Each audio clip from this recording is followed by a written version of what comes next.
एक साधारण व्यक्ति और एक शिव पुराण कथा सुनने वाला व्यक्ति, दोनों के चेहरे की चमक देखिएगा, आपको अंतर नजर आए।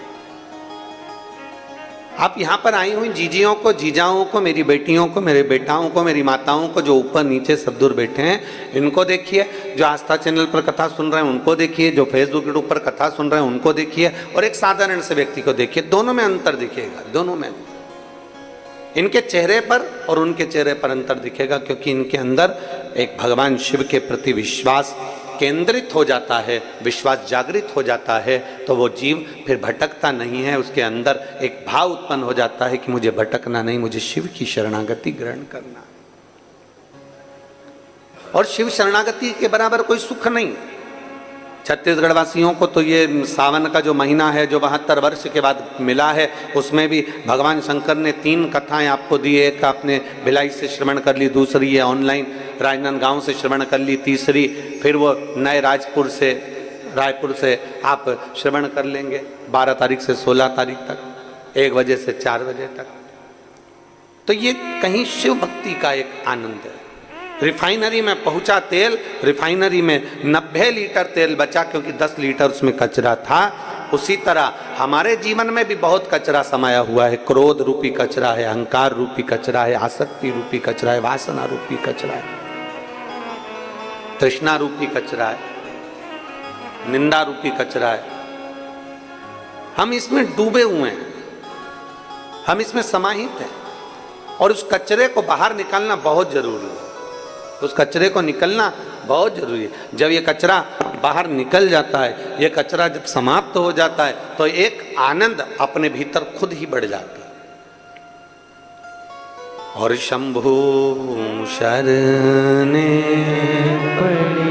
मांगू घड़ी रे दुख काटो, दया करीन दर्शन आपो।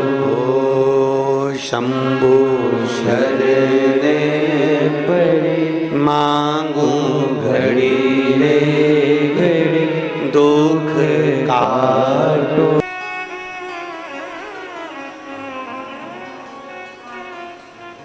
और मैंने तेरे ही भरोसे बाबा, तेरे ही भरोसे हवा बिच उड़ती जागी, बाबा डोर तो छड़ी ना में कटी जागी।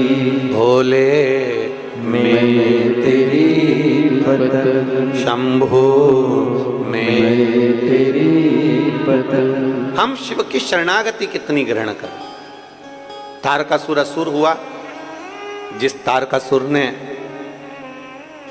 भगवान ब्रह्मा जी से वर मांगा था कि अगर मैं मरूं तो शंकर जी के बेटे के द्वारा मरूं, शिव के पुत्र के द्वारा।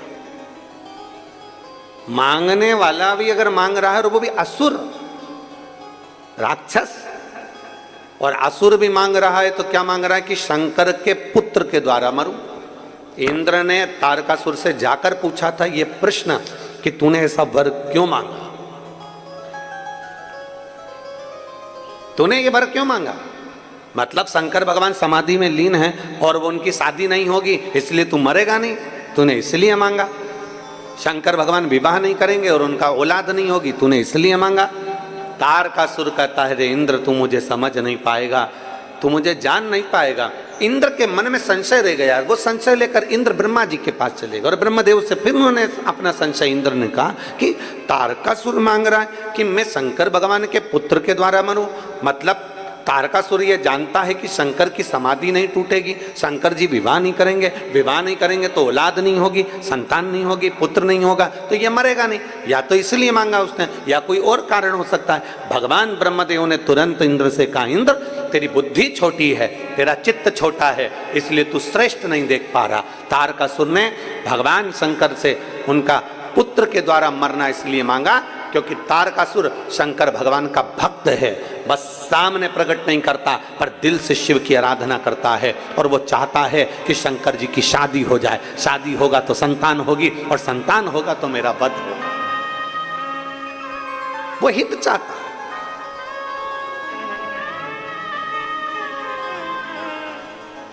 अब दुनिया के लोग उसको आहित समझे। आपसे पूछें, बच्चा बहुत छोटा सा रहता है, बहुत छोटा सा, जन्म लिए बच्चे को 2 दिन में, 5 दिन में, 7 दिन में, 3 महीने में, 1.5 महीने में, 1 महीने में, 15 दिन में, 20 दिन में उसको इंजेक्शन लगता है, उसको टीका लगता है। आप सब माँ बैठी हो, आप सब मेरी जीजियां बैठी हैं, सब माताएं बैठी हुई हैं और सारी आस्था चैनल पर मेरी जितनी जीजियां कथा श्रवण कर रही हैं, जितनी मेरी माताएं कथा श्रवण कर रही हैं, वो जानती हैं गोदी में छोटा सा बच्चा है, अभी जन्मा, दुबला पतला छोटा सा, हड्डी हड्डी शरीर में उसके, छोटा सा, बहुत छोटा। अब जन्म लिए बच्चे में कितना प्राण होगा। पर आपसे पूछे मेरी जीजियों से कि आपको मालूम है कितना कष्ट से हुआ है, कितने साल के बाद हुआ है, कितनी मुश्किल से हुआ है। इतना छोटा सा तो बालक है, छोटा सा बच्चा है, छोटी सी बेटी, छोटा सा बेटा है, छोटा सा बाबू है। इसको अब डॉक्टर ने कहा है इसको इंजेक्शन लगेगा, टीका लगेगा, फिर भी माँ अपने हृदय पर पत्थर रखती है और अपने बच्चे को लेकर हॉस्पिटल में टीका लगवाने जाती है। गई कि नहीं गई? बोलो बोलो, जम के बोलो। गई। क्यों गई? काय के लिए गई? जब उसका इतना चाहने वाला पुत्र, और उसको मालूम है रोएगा ये कम से कम अभी 4 दिन 5 दिन रात को भी नहीं सोएगा, रोता रहेगा रोता रहेगा रोता रहेगा। उसको मालूम है बुखार भी आएगा, उसको मालूम है इसको बुखार जरूर आएगा। वो माँ को मालूम है इसकी तबीयत खराब होगी, पड़ा रहेगा सुस्त होकर, रोता रहेगा, दूध भी नहीं पिएगा, माँ को सब मालूम।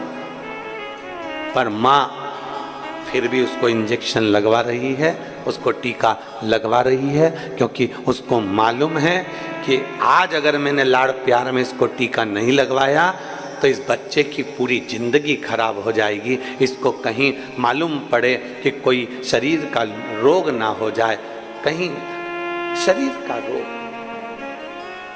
इसका कोई हाथ पैर शरीर कोई ऐसा बेकार ना हो जाए, तो माँ उसको अपने हृदय पर पत्थर रखकर उसको टीका लगवाती, माँ उसको इंजेक्शन लगवाती।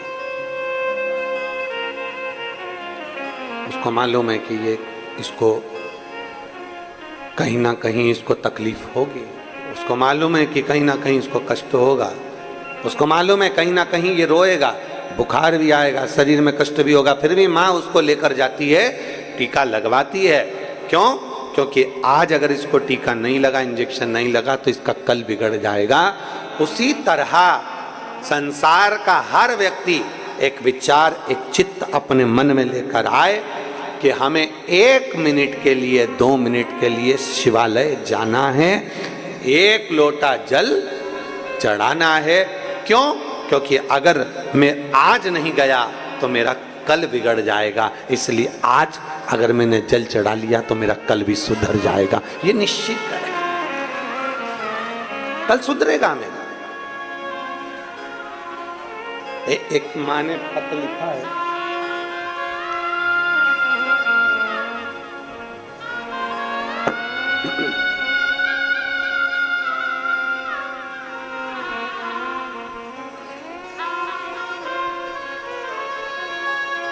मंजू यादव, आप ही बेटा, श्री शिवाय नमस्तुभ्यं, आ जाओ बच्चे को लेकर आ जाओ। मंजू यादव, मैं राजनंद गांव की निवासी हूँ। मेरा फ़ोन नंबर ये है। गुरुजी, मेरी 2 बेटियां हैं और बेटियों के बाद में मुझे 18 साल हो गए थे। कई बार परिवार हो चाहे दूसरे हो, ताना तो देते ही हैं कि एक बेटा नहीं, एक लड़का नहीं। बेटियां होने के बाद मेरे पास 18 साल हो गए। डॉक्टर ने एक बात कह दी थी कि अब तुम्हें औलाद नहीं हो सकती, समय निकल चुका है। हम 2 बेटियां होने के बाद भी डॉक्टर से बार बार मिलते रहे, पर डॉक्टरों ने कह दिया था कि तुम्हारे यहाँ संतान नहीं हो सकती।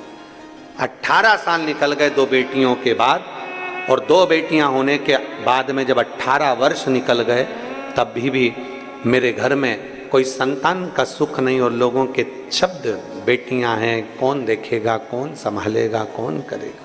तब हम बाबा की कृपा से गुरुदेव सावन की शिवरात्रि के समय पर हम 2022 में सीहोर पहुंच गए, और बाबा को हमने वहां कावड़ चढ़ाई। कावड़ चढ़ाकर बाबा से विनय करा, कंकर शंकर पूजन करा, और वहां से आने के बाद में हम भगवान शंकर को 1 लोटा जल चढ़ाना प्रारंभ कर दिया। बाबा के रुद्राक्ष का जल पीते, शिव जी को जल चढ़ाते, सफेद आंकड़े की जड़ का प्रयोग करते। कहीं ना कहीं रजो धर्म ना होने के कारणवश भी संतान नहीं हो पाते, पर शिव तो शिव है, उसके आगे सब छोटा है। गुरुदेव बाबा का मैं क्या गुणगान करूं गुरुदेव। 18 वर्ष के बाद भी मेरे बाबा ने मेरी झोली भर दी, और 28 मई 2023 को मेरे घर में पुत्र रत्न की प्राप्ति हुई। मैं बाबा को धन्यवाद देता हूं। एक शिव की आराधना का फल क्या है? आजा बेटा।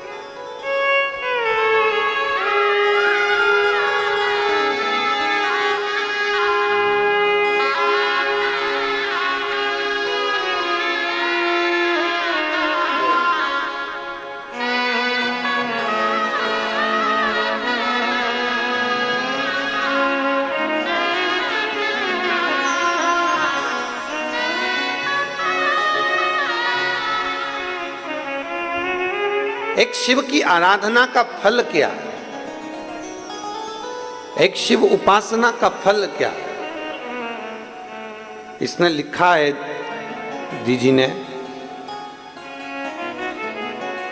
जब 2 बेटियां हो गई, और बेटियां होने के भी 10, 11, 12 वर्ष निकल गए, 15 वर्ष निकल गए, 16 वर्ष निकल गए, 18 साल निकल गए, तब तो आस ही छोड़ दी थी कि अब कोई संतान नहीं होगी और पुत्र तो होना है। आस छोड़ दी। पर तेरी कृपा बिना न हिले एक भी अणु, लेते हैं श्वास तेरी कृपा से तनो तनो। बखान क्या करूं मैं राखों के ढेर का, चपटी भगोट में खजाना कुबेर का। वे गंगाधार मुक्ति द्वार ओमकार तू, भोले ओमकार तू। आयो शरण तिहारी शंभुकार तू। हम उसके भरोसे जब हो जाते हैं, आश्रित, उसके भरोसे जब हो जाते हैं, वो संभाल। संसार के भरोसे रहोगे तो वो कभी संसार वाले आपको नहीं संभालेंगे, संसार वाले तो ठोकर ही देंगे। इस बेटी ने लिखा कि कई लोग यही कहते थे, बेटा नहीं है, बेटियां अपने घर चली जाएगी, कौन संभालेगा। ऐसा नहीं है, आपकी सोच गड़बड़ है, आपके विचार गड़बड़ है, आपकी सोच गड़बड़ है। जो सोचते हैं कि बेटियां अपने घर चली जाएगी, कौन संभालेगा।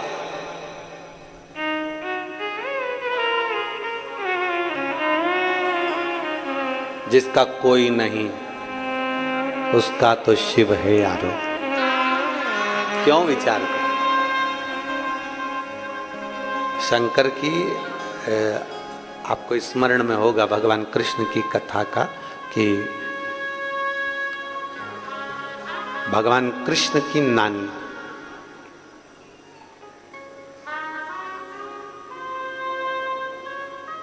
भगवान कृष्ण की नानी यशोदा जी की मां, जिनका नाम था पाटला देवी। क्या नाम था? पाटला देवी। यशोदा जी की जितनी बहन थी सबके घर में औलाद थी, बस यशोदा जी की यहाँ नहीं थी। यशोदा जी की जितनी बहन थी सबके घर संतान थी, पर यशोदा जी की यहाँ नहीं। अवस्था भी हो गई थी यशोदा जी की बहुत, पर पाटला देवी के मन में बहुत खलबली मचती थी, मेरी एक बेटी और उसके घर औलाद।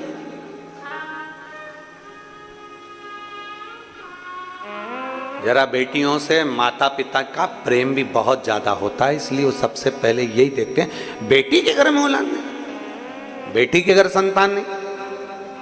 पाटला देवी को, यशोदा जी की माता को यह बात खलती थी कि मेरी बेटी अब उम्र हो गई है, अब उसके घर औलाद नहीं होगी, पर मेरा विश्वास कहता है कि मेरा महादेव उसको औलाद जरूर दे।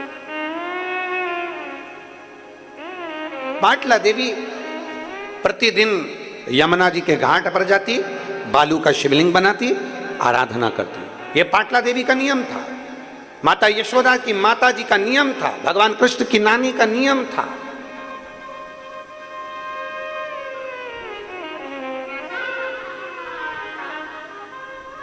यमुना जी के घाट पर जाती और बनाती शिवलिंग, पार्थिव शिवलिंग का पूजन करती, आराधना करती, चाकरी करती। एक दिन पाटला ने पार्थिव शिवलिंग को बना तो लिया पर विसर्जन ही नहीं करा, ले शंकर जी को विसर्जन नहीं करा। और पार्थिव का नियम है, प्रदोष के दिन संध्या काल में रात्रि को हो सकता है, शिवरात्रि के दिन रात्रि को हो सकता है, पर बाकी के दिनों में चाहे सोमवार हो, मंगलवार हो, बुधवार हो, गुरुवार हो, शुक्रवार हो, शनिवार हो, बाकी के दिन अगर आप पार्थिव बना रहे हो तो रात्रि होने से पहले उसका विसर्जन होना जरूरी है।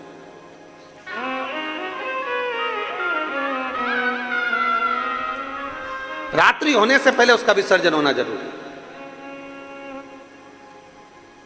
और शिवलिंग पार्थिव का मतलब ये होता है कि पार्थिव लिंग बनाना, पार्थिव शिवलिंग बनाना, उसका चेहरा नहीं बनाया जाता। पार्थिव में कभी भी आंख, नाक, मुख ये कुछ नहीं बनाया जाता। पार्थिव मतलब पार्थिव, शिवलिंग मतलब शिवलिंग।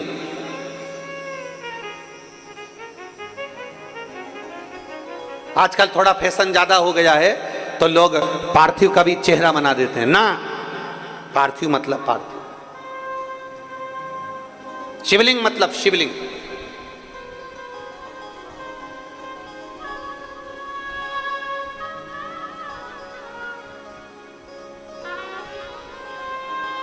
अब फैशन में लोग बनाने लगे, वो अपनी जगह पर शास्त्र जो कहता है, शास्त्र के अनुसार, शास्त्र में कहीं वर्णन नहीं आया कि आप शिवलिंग का, आप पार्थिव का कहीं मुख बनाओ कि नाक बनाओ कि आंख बनाओ। पार्थिव मतलब पार्थिव, शिवलिंग मतलब शिवलिंग,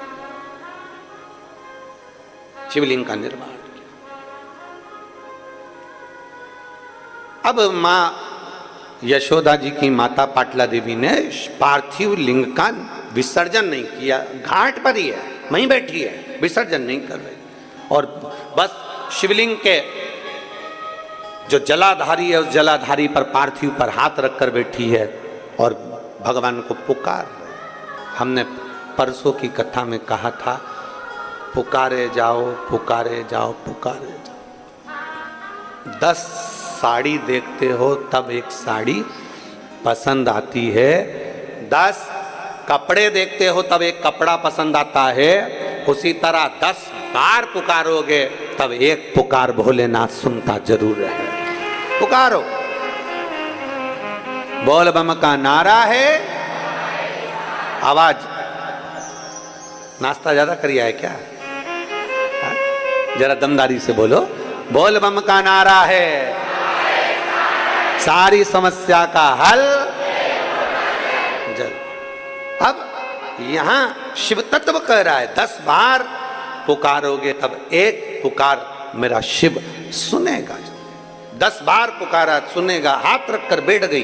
कभी कभी तुम्हारा भी दिल कर जाए तो शिवलिंग हो, मंदिर देवालय शिवालय हो, शिवालय में जो जलाधारी होती है, जो चरण होते हैं जहाँ से पानी नीचे बहता है, वहाँ हाथ रखकर कभी कभी बैठ गए। शिव, अगर मंदिर में भीड़ ना हो तो, भीड़ हो तो तुम फालतू मत बैठ जाना, नहीं तो हालत खराब हो जाए। भीड़ ना हो तो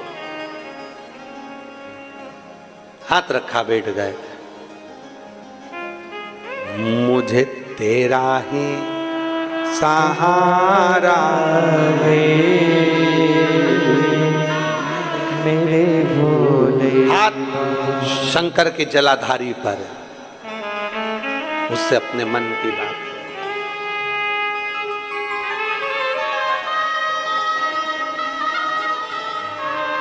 मैंने तुम्हें ही पुकारा है मेरे भोले बाबा। हाथ जलाधारी पर पुकार दो। पाटला देवी ने हाथ रखा जलाधारी पर, विसर्जन नहीं कर रही, आज उठी नहीं है, उठी नहीं। शंकर भगवान ने विचार करा,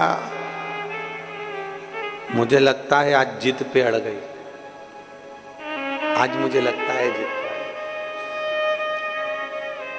कभी कभी बच्चा मचल जाता है ना, तो माँ और बाप उस बच्चे की बात को फिर थोड़ा ना थोड़ा स्वीकार करते ही। मचल गया, कभी कभी रोज रोज मचलेगा तो फिर झाड़ू से झुड़ भी दिया जाएगा।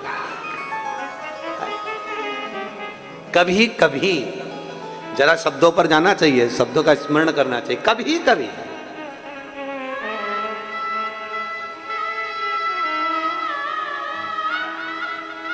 अब भगवान कृष्ण की नानी पाटला देवी हाथ रखकर बैठ गई, हिलती नहीं, बैठी वहीं पर, पुकार रही, नमः शिवाय नमः शिवाय नमः शिवाय, श्री शिवाय नमस्तुभ्यम, पुकार रही। बाबा ने सोचा ये आज हिलने वाली नहीं है। शंकर भगवान एक बूढ़े का रूप लेकर पाटला देवी के पास में पहुंच गए। बुजुर्ग का, बूढ़े का, एक बूढ़े का रूप लेकर, बहुत बुजुर्ग का, बहुत बुजुर्ग।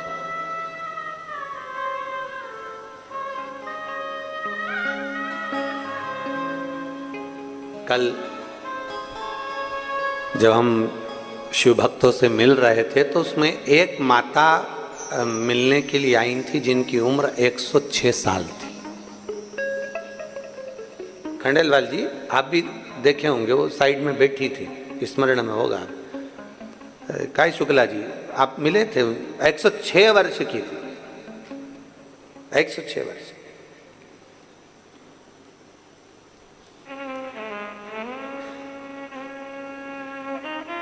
जब उनसे मिले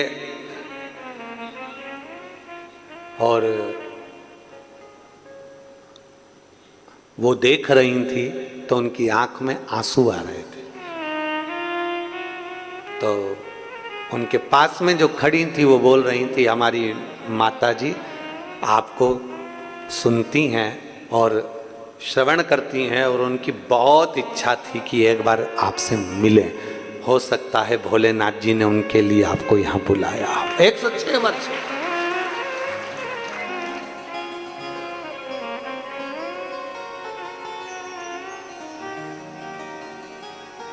एक बुजुर्ग का रूप लेकर मेरे महादेव आते। कभी कभी हो जाता है शिव तत्व को प्राप्त करने का एक भाव प्रकट हो जाता है, शिव तत्व का।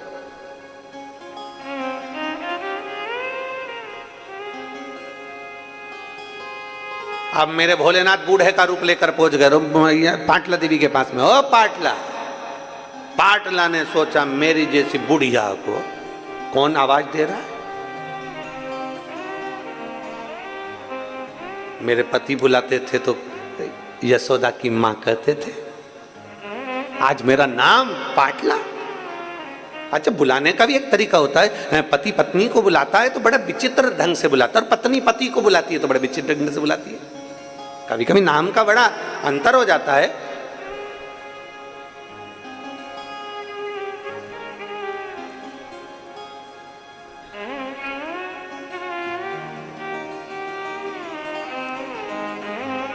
बड़ा नाम का अंतर है। अब एक बार की तो कथा है, इंदौर में हम कथा कर रहे थे और इंदौर में जब बहुत साल पहले, बहुत साल पहले की बातें, लगभग हो गए होंगे 20-22 साल पहले, अपना पैलेस में कथा चल रही थी और वहाँ कथा चलते चलते तो आरती पहले हम जय जगदीश हरे की गा रहे थे, तो इधर आरती करने वाले जो बाजू में खड़े थे और हम बोलते जय जगदीश हरे, पास में खड़ी एक माँ बोलती जय कल्लू के पिताजी हरे। वो जगदीश नाम ही नहीं ले। अब आरती तो पूरी हो गई पर ध्यान हमारा भटक गया, उसकी ओर गया। और आरती पूरी होने के बाद जब वो बेलपत्र तुलसी दल लेने के लिए आई तो हमने उनसे पूछा, हम जगदीश हरे बोल रहे हैं, तुम कल्लू के पिताजी हरे, ऐसा क्यों? आपकी क्या जगन्नाथ जी से कोई लड़ाई है? कहती नहीं, उनका नाम है। हमने कहा किनका? उनका। कभी कभी नाम का बड़ा अंतर पड़ जाता है। भारत में माताएं, कई माताएं, आजकल तो खैर लोग नाम से पुकारने लगे, पर भारतीय नारी पति का नाम, एक गांव में एक सर्वे करने वाले आए और गांव में सर्वे करने वाले आए और सर्वे करने वालों ने पूछा, आते से सब घर के दरवाजे बजाते बजाते एक घर पर गए जहां उसका पति नहीं था, पत्नी अकेली थी, पत्नी बाहर आ गई। आते से पूछा क्या है? पति भी घर में है नहीं। पत्नी ने पूछा कौन है? हम सर्वे वाले हैं। अच्छा, जरा तुम्हारा नामांकन सर्वे करना, बताओ तुम्हारा नाम क्या है? उसने बता दिया मेरा नाम बिमला है। अच्छा, फिर बच्चे कितने हैं? कि 4 बच्चे हैं। नाम बताओ। उनका नाम बता दिया। पति भी है, उसका नाम? अब सर्वे वाले बोले नाम बताओ, बताती नहीं, शर्माने लगी, बोली नहीं। सर्वे वाले बोले हम डबल से नहीं आ सकते, अपने पति का नाम बताओ। घर में बच्चे नहीं, स्कूल गए, कौन से पूछे, क्या करे? नेम प्लेट भी नहीं लगी। अब करे तो करे क्या? बताओ अपने पति का नाम। उसने कहा देखो मैं बताऊंगी पर तुम समझ जाओगे क्या? हाँ समझ जाएंगे, बता। तो क्या 3 गंजी और 3 गंजी कितनी हो गई? 3 गंजी और 3 गंजी कितनी हो गई? सर्वे वालों ने कहा 3 गंजी 3 गंजी। हाँ 3 गंजी 3 गंजी तो 6 गंजी, मतलब 6 गंजी। 3 गंजी 3 गंजी मतलब 6 गंजी। अच्छा, पति का नाम छगन जी है। पत्नी फिर शर्मा के इशारा करी, हाँ जी। नाम कैसे बोल? आज पाटला देवी को लगा कि पाटला नाम बोला, ये बड़ा विचित्र, मतलब इतना पाटला नाम बोलने के लिए सामर्थ्यता चाहिए। कौन बोल दिया? किसने पुकारा है?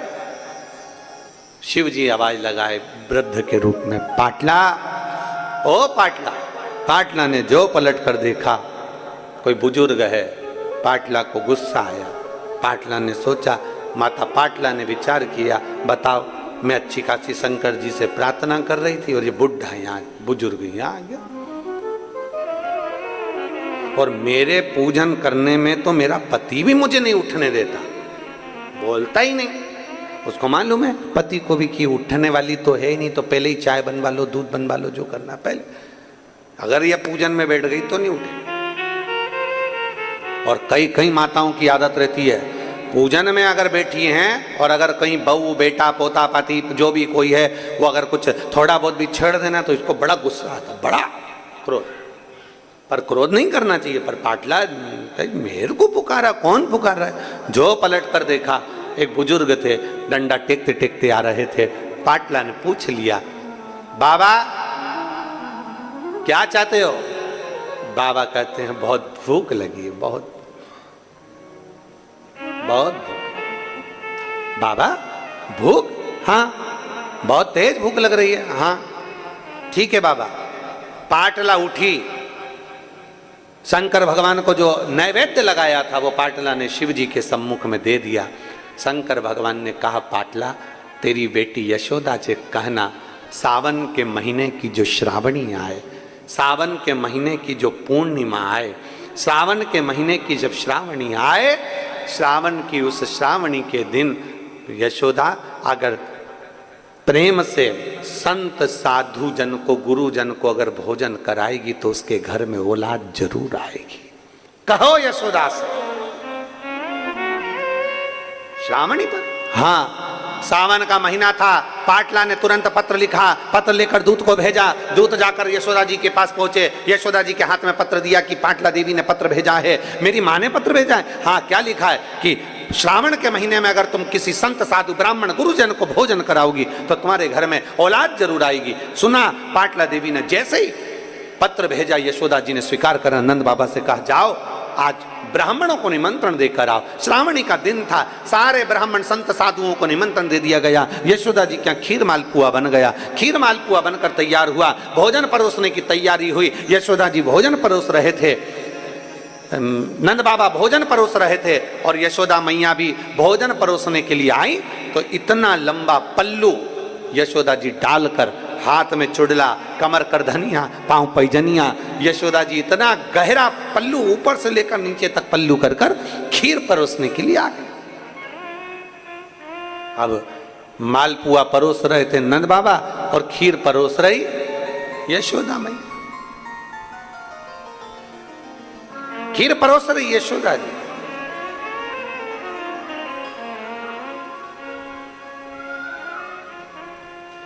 दूध सामग्री जो होती है ना, वंश की वृद्धि करती है। आप लोगों के स्मरण में है कि नहीं है? श्राद्ध पक्ष में सारा भोजन कोई भी लगाकर ब्राह्मण को जिमाए, उससे मतलब नहीं है। पर श्राद्ध पक्ष में, तिथि पर, श्राद्ध में या अन्य तिथि पर, बरसी आदि तिथि पर अगर खीर का पात्र भरा जाए तो घर की बहू, ताई, चाची, जो भी है घर में स्त्री, उस खीर के पात्र को उसको भरना चाहिए। संपूर्ण थाली कोई लगाए और फिर निवेदन करेंगे। श्राद्ध पक्ष में एक बार प्रयोग कर कर देखिए।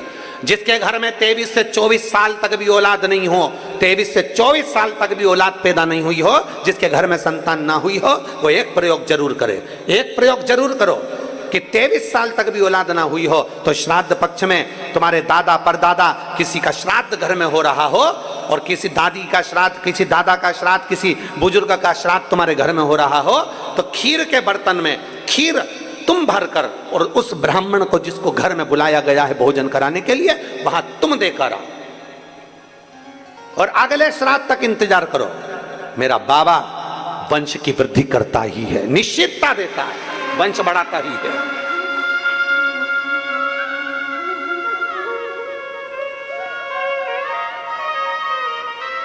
तीन तिथियां हैं, तीन तिथियां जिसमें महादेव को दूध जरूर चढ़ाना चाहिए। तीन तिथियां, और दूध कौन सा? हर कोई सा दूध नहीं, गौ माता का दूध लेकर, भले एक चम्मच, हम ये नहीं कहेंगे कि तुम गौ माता का दूध नहीं मिले तो तुम एक चम्मच दूध भी हो, छोटा सा 2 बूंद दूध भी हो, पर गौ माता का, गौ सेवा में लीन होने वाले, एक बूंद भी हो लिया, भले चम्मच भर हो, 2 बूंद का हो। 3 तिथियां हैं, पहला प्रदोष, दूसरी शिवरात्रि और तीसरे नंबर पर आती है सोमवार की अष्टमी। ये 3 तिथियां ऐसी हैं जिसमें 2 बूंद भी दूध अगर हम शंकर भगवान को समर्पित करते हैं तो अपना घर बच्चों की किलकारियों से कम नहीं होता, वो भराता ही है, वंश बढ़ता ही है। वंश बढ़ाने का एक सर्वश्रेष्ठ तरीका, जाओ और क्यों ना दे महादेव एक पत्र। मैं प्रेरणा खंडेलवाल, राजनंदगांव निवासी हूं, छत्तीसगढ़ की रहने वाली हूं। प्रेरणा खंडेलवाल, कहीं बैठी हो तो हाथ हिला सकती हूं।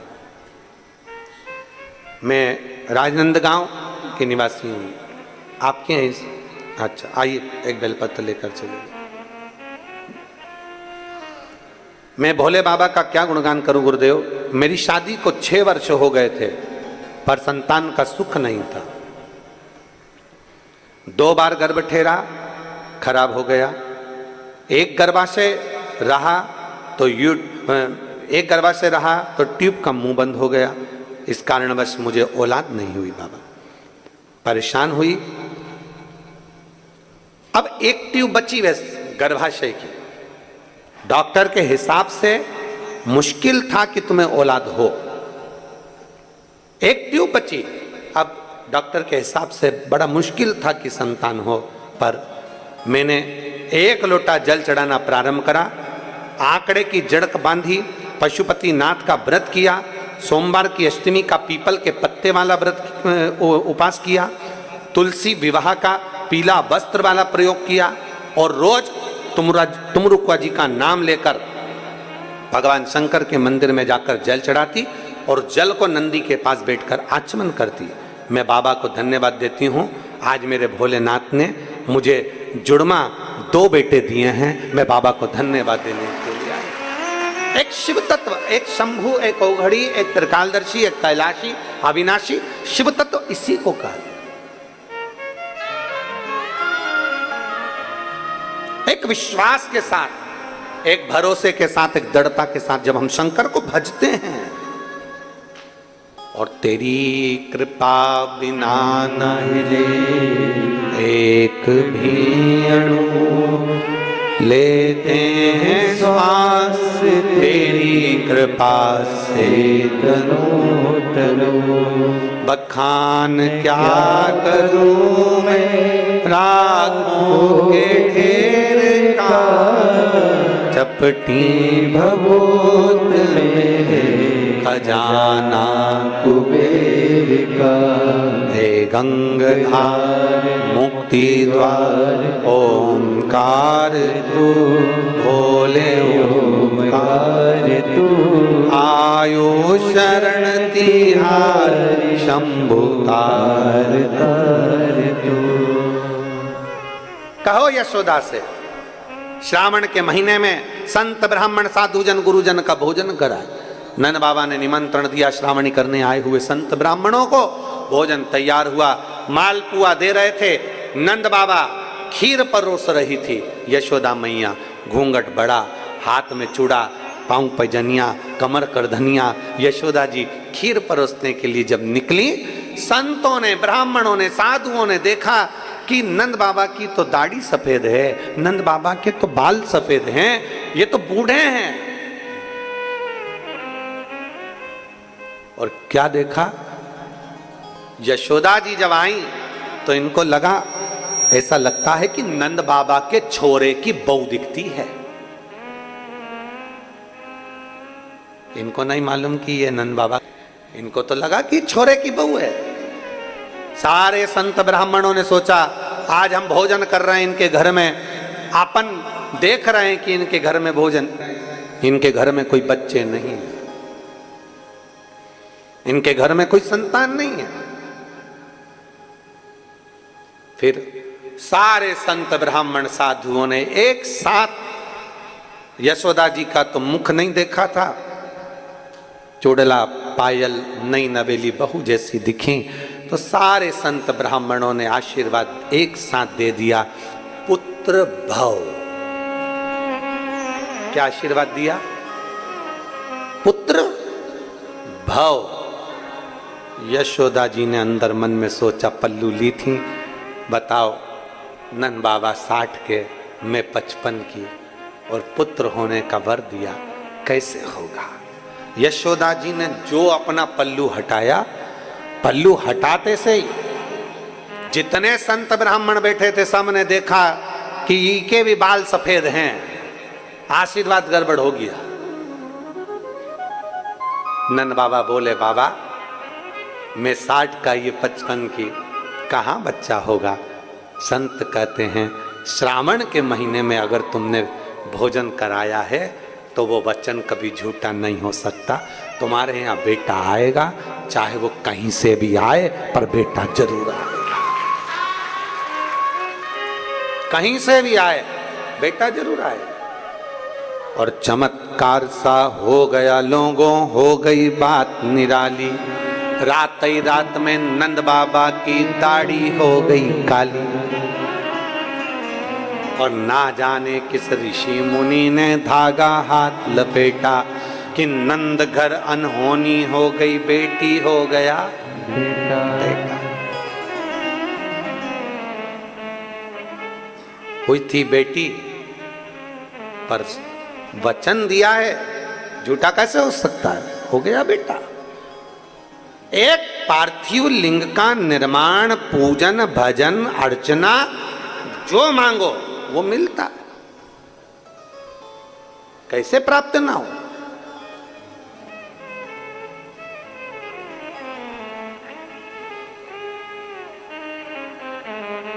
सब बराबर होना चाहिए। बेटा है, बेटी है, सब बराबर है। सबका सम्मान, सबका आदर, सबका सत्कार हो। शिव कथा कह रही है, भगवान शंकर का चरित्र कर, शिव महापुराण की कथा कर रही है। जब हम विश्वास के साथ में, भरोसे के साथ में, दृढ़ता के साथ में भगवान शंकर की अविरल भक्ति को प्राप्त करते हैं तो सुख का अनुभव होता ही है। कोई लेट बनता है, कोई जल्दी बनता है, शिव को जल चढ़ाने वाला एक दिन सेठ जरूर बनता है। आपकी आराधना, आपकी भक्ति कभी खाली नहीं हो सकती। संसार के लोगों से काम ना रखोगे, संसार वाले कभी आपको आगे बढ़ने नहीं देंगे। पर जब अपना आत्मबल, अपना विश्वास जब प्रबल होता है तो व्यक्ति आगे बढ़ ही जाता है। कौन रास्ता देगा?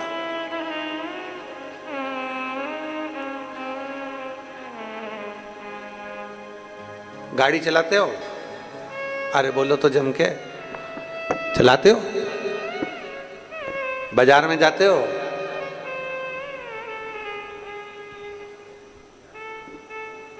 बहुत ट्रैफिक में, बहुत भीड़ में तुम कितना भी हारन दे लो, कितना ही, कोई साइड नहीं देता।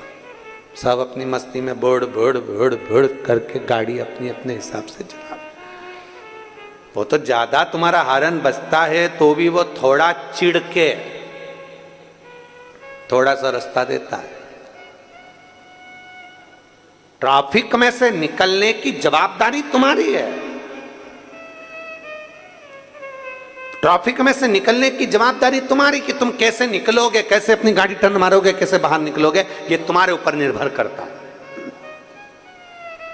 रास्ता कोई नहीं देता, रास्ता अपने को खुद बनाना, जम के बोलो जरा, बनाना पड़ता है। रास्ता कोई नहीं देता, रास्ता अपने को बनाना पड़ता है। भीड़ में से रास्ता तुम्हें बनाना पड़ेगा, भीड़ में से निकलना तुम्हें पड़ेगा। भीड़ में से तुम्हें अपनी गाड़ी निकालने की जवाबदारी खुद की है। दुनिया के लोग जीते जी कभी रास्ता नहीं देते। दुनिया के लोग मरने के बाद रास्ता देते हैं। फिर तो ट्रैफिक कितना भी भरा पड़ा हो और पीछे से राम नाम सत्य है, राम नाम सत्य है बोलते बोलते अर्थी आ रही है, सब साइड में होते चले जाते हैं। दुनिया के लोग जीते जी कभी रास्ता नहीं दे सकते। दुनिया के लोग तुम्हारे को ट्रैफिक में उलझा कर रखेंगे। दुनिया के लोग तुम्हें संसार में उलझा कर रखेंगे। अपशब्द में, गालियों में, ताने में, बद्दुआओं में तुम्हें उलझा कर रखेंगे। रास्ता तुम्हें जीते जी निकालना है। मरने के बाद तो दुनिया रास्ता दे देती है। मरने के बाद तुम्हें टेंशन नहीं लेना, रास्ता अपने आप मिल जाता है। परिवार के लोग ही दे देंगे मरने के बाद रास्ता। पर जीते जी रास्ता देना, बात तो वहां अड़ी पड़ी है। और जीते जी कोई रास्ता नहीं देता। तुम कितने भी हारन बजा लो, तुम कितना भी प्रयास कर लो, तुम कितना भी बोलने का प्रयास कर लो, चिल्ला कर भी जाओ, हे थोड़ा साइड में नहीं हो सकता क्या? थोड़ा साइड में नहीं जा सकता? नहीं। कितनी हारन बज रही है, पुलिस की भी गाड़ी वाऊ वाऊ करती हुई चल रही है, एम्बुलेंस वाऊ वाऊ करती चल रही है, पर लोग रास्ता नहीं देते। बड़े मुश्किल से हारन सुना तो भी बड़ी मुश्किल से साइड होते हैं। बल्कि के अपने को रास्ता निकालना पड़ता है। इधर से कटो, उधर से कटो, निकल के चलते चले जाओ। बस यही शिव पुराण कहती है। जिंदगी में बहुत ट्रैफिक है, बहुत ट्रैफिक। परिवार, नाते, रिश्ते, कुटुंब, कबीले, व्यापार, व्यवसाय, ये सारा ट्रैफिक से भरा पड़ा हुआ है। इसमें अपने को कैसे निकल कर जाना है, ये तरीका शिव पुराण सिखाती है कि अपने को कैसे निकल, आप कैसे निकल सकते हो, आप कैसे बाहर जा सकते हो, ये आपके ऊपर निर्भर करता है।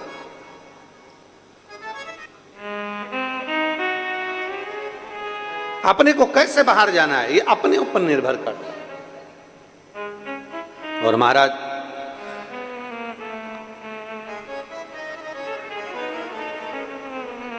जब हम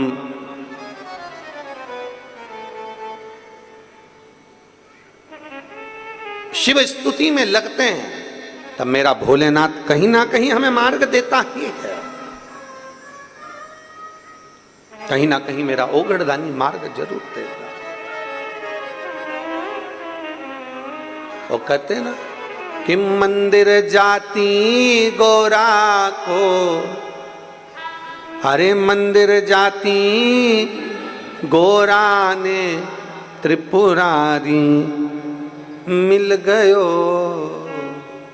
मंदिर जाती गोरा को त्रिपुरारी मिल गयो, और भोला जादू करियो रे, भोला जादू करियो रे, भोला जादू करियो रे, भोला जादू करियो रे। एक आराधना में, एक शिव भक्ति में, एक भगवान शंकर की अविरल भक्ति में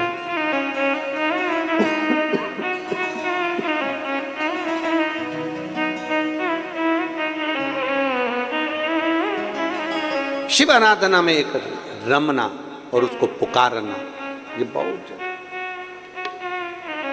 अरे डमरू वाले आजा तेरी याद सताए, मेरा ये भरोसा नहीं टूट न जाए, ओ डमरू वाले आजा तेरी याद सताए, मेरा ये भरोसा कहीं टूट न जाए, डमरू वाले आजा तेरी याद सताए, मेरा ये भरोसा कहीं टूट न जाए।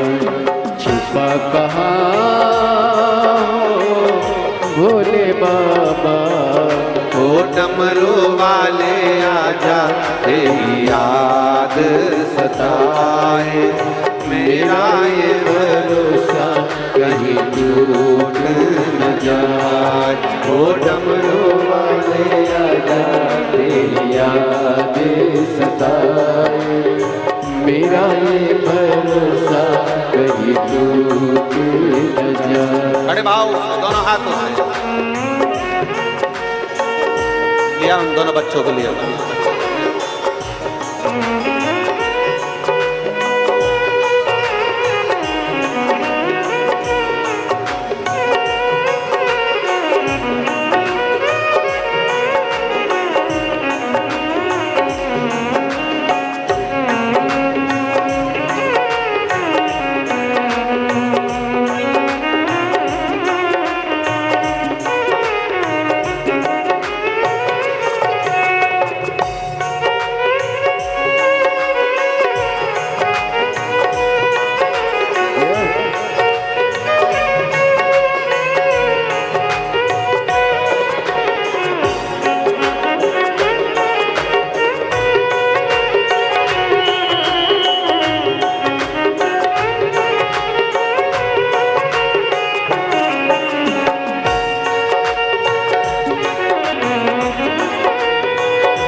यही दो बच्चे हैं, एक बार जोरदार ताली बजाकर स्वागत।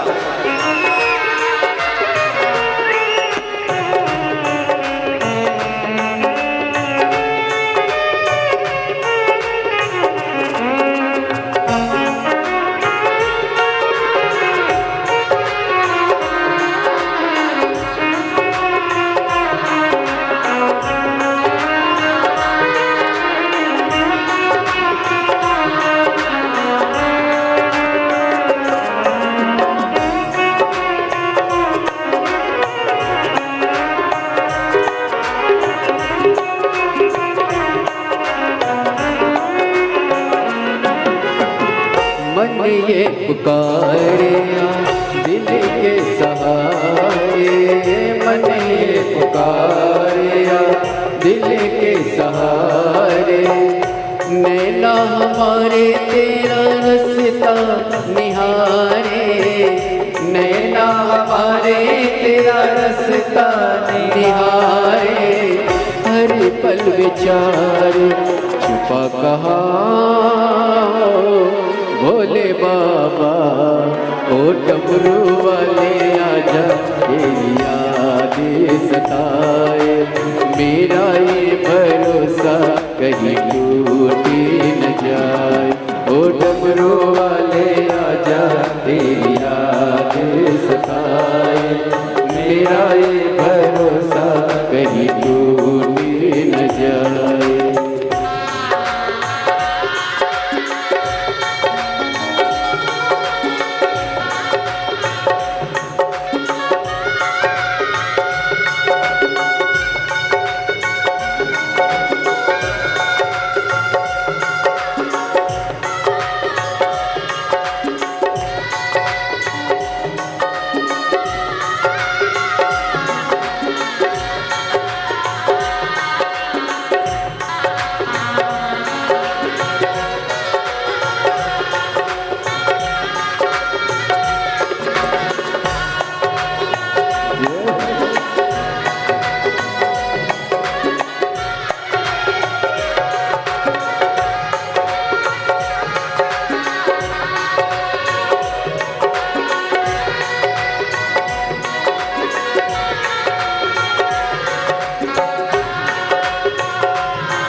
ये धड़कन गीत तेरे गाए, दिल की ये धड़कन गीत तेरे गाए। दिल की ये धड़कन गीत तेरे गाए, दिल की ये धड़कन गीत तेरे गाए। रोती है अखियाँ नीर बहाए, रोती है अखियाँ नीर बहाए। कैसे समझाए छुपा कहाँ हो भोले बाबा, वो डमरू वाले आजा तेरी याद सताए। मेरा ये भरोसा कहीं टूट न जाए, वो डमरू वाले आजा तेरी याद सताए। मेरा ये भरोसा कहीं टूट न जाए।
सारे, नैना हमारे तेरा रसता निहारे, नैना हमारे तेरा रसता निहारे, हर पल विचार कहा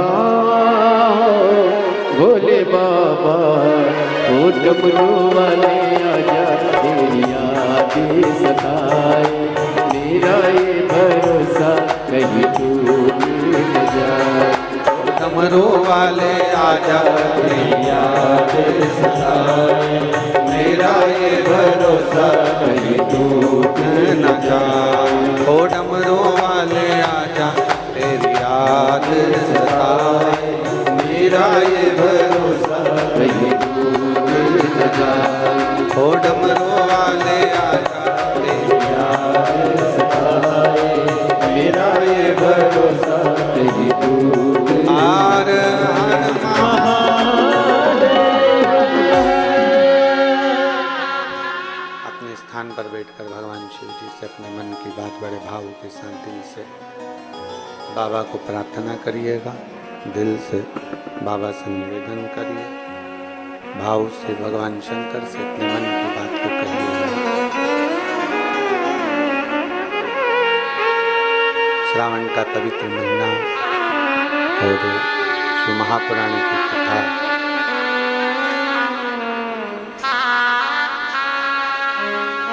सभी साथ में बोलेंगे, बाबा से प्रार्थना करेंगे, निवेदन करेंगे।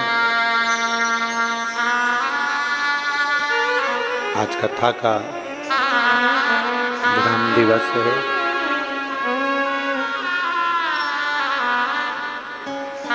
कहते हैं मेहमान जाते जाते कुछ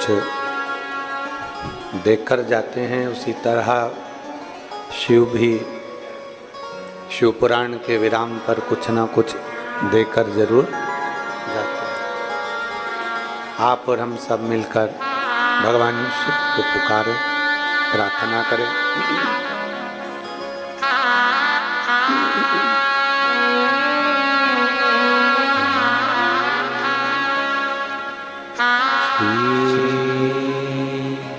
शिवाय नमस्तुभ्यं, श्री शिवाय नमस्तुभ्यं, श्री शिवाय नमस्तुभ्यं, श्री शिवाय नमस्तुभ्यं, श्री शिवाय नमस्तुभ्यं।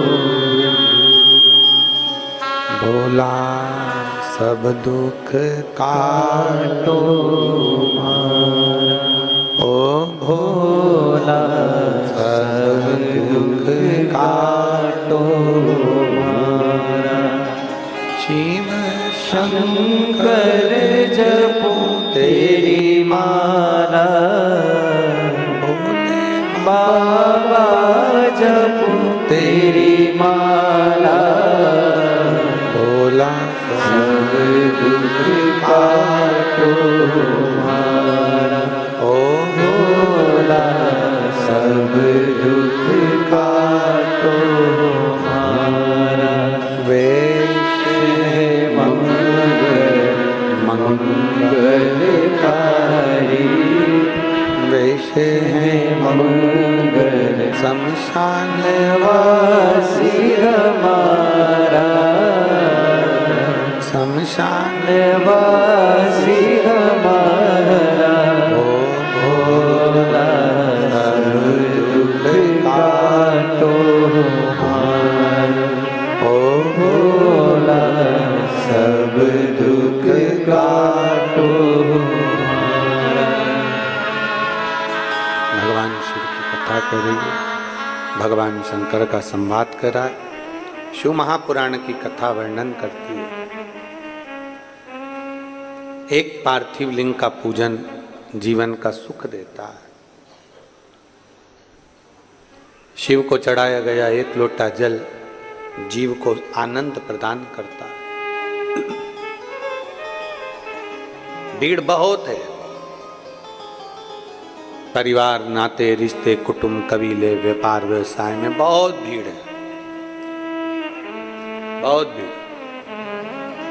एक नौकरी भी कर रहे हो ना तो उसमें भी भीड़ है। सब लगे हैं आपका पांव खींचकर पीछे करने में और खुद आगे बढ़ने। एक एजेंसी चला रहे हो या नौकरी कर रहे हो या दुकान कर रहे हो, चाहे किराने की करो, चाहे कपड़ा की करो, चाहे पान की करो, चाहे पानी की करो, उसमें भी बहुत भीड़ है। उसमें अपन को निकलना है आगे।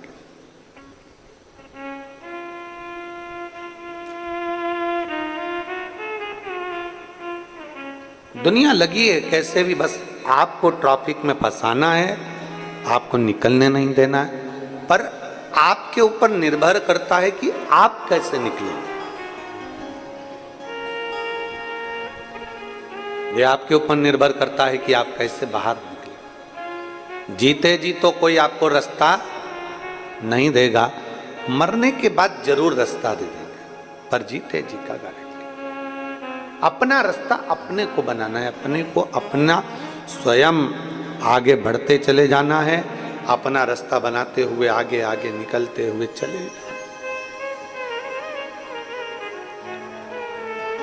भगवान का नाम लेते जाओ, शिव नाम लेते जाओ, भगवान शंकर का गुणगान करते जाओ और आगे बढ़ते चले जाओ।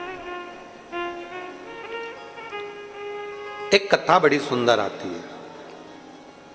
पूरे मानव देह में, पूरे मानव के शरीर में अगर हमारे भीतर ये शिव भक्ति है, हमारे भीतर भगवान शंकर का गुणगान हम कर रहे हैं, हम भगवान शिव की अविरल भक्ति में डूबे हुए हैं, भगवान शंकर का नाम जाप कर रहे हैं या भगवान शिव को एक लोटा जल चढ़ा रहे हैं, ये हमारा आज का पुण्य नहीं है, ये हमारे पूर्व का कोई अच्छा कर्म हुआ होगा। तो शंकर भगवान ने अपने देवालय, शिवालय और कथा तक हमको बुला लिया। जैसे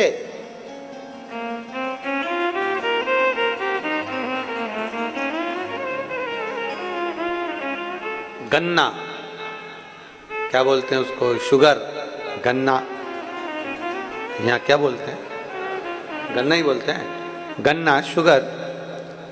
उसमें चाहे समुद्र का पानी डाल दो, चाहे तुम नाले का पानी डाल दो, चाहे तुम गटर का पानी डाल दो, चाहे तुम उस गन्ने में कोई सा भी पानी डाल दो, पर गन्ने की मिठास में कोई फर्क नहीं पड़ता। गन्ना मीठा है तो मीठा ही रहेगा। करेला, उसमें तुम कितना भी शक्कर घोल के डाल दो, चाहे तुम उसमें कुछ भी अच्छी से अच्छी गुलाब जामुन की चाशनी डाल दो, चाहे तुम कैसा भी कुछ डाल लो, करेला कड़वा है तो कड़वा ही रहेगा, क्योंकि उसके अंदर वो गुण है।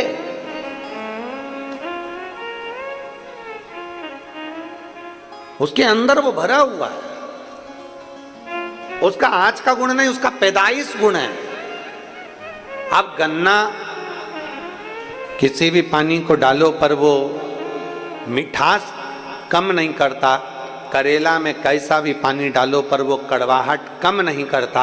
उसी तरह आप विचार करना, आपके घर में 4 बहुएं हैं, आपके घर में 4 लोग हैं, आपके घर में 5 लोग हैं, बेटी है, बेटा है, परिवार है, माता है, पिता है, परिवार पूरा की पूरा है, बहुएं भी रह रही हैं, चाचा चाची भी रह रहे हैं, काका काकी भी रह रहे हैं, बुआ फूफा भी रह रहे हैं, सब कोई रह रहे हैं, तुम्हारे घर में सब है। पर जरूरी नहीं कि सबका मन शिव में लग जाए, पर जरूरी नहीं कि सबका मन भगवान में लग जाए। कोई कोई ऐसा होगा घर के अंदर जो शंकर के मंदिर तक भी जाएगा, जल भी चढ़ाएगा, शंकर का गुणगान भी करेगा, शिव स्मरण भी करेगा, जो शंकर के करीब में जाएगा। और कोई ऐसा भी रहेगा जिसको किसी देवता से मतलब नहीं, किसी देवता से।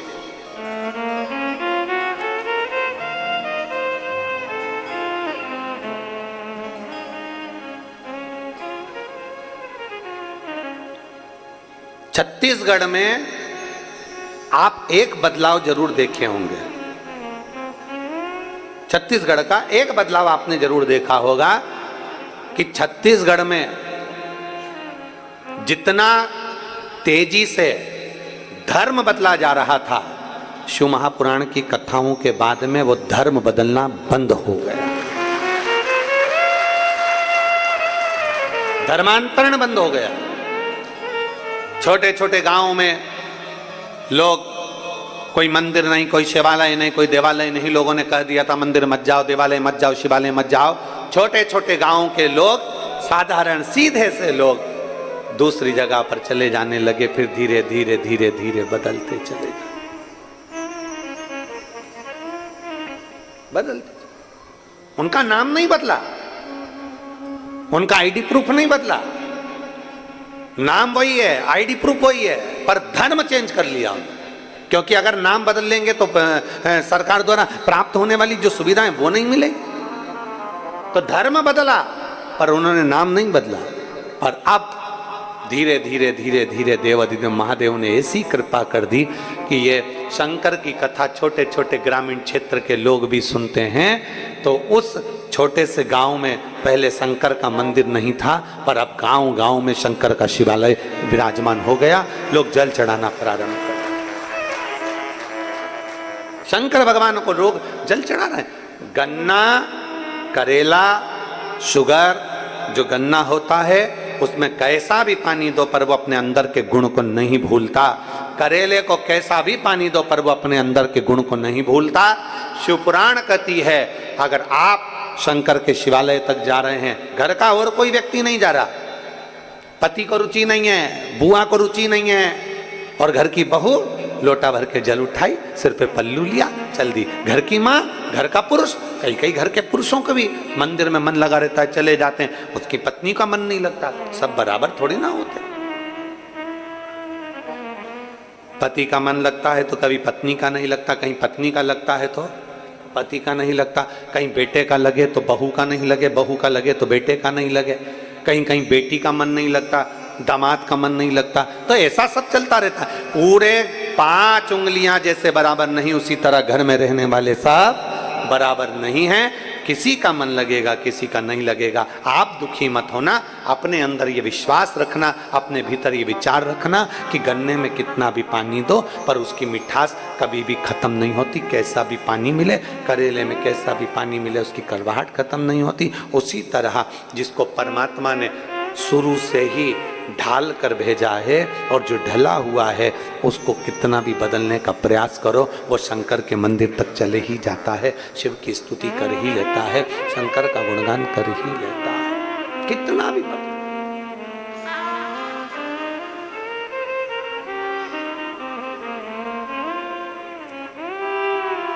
और मेरे बाबा तेरी नौकरी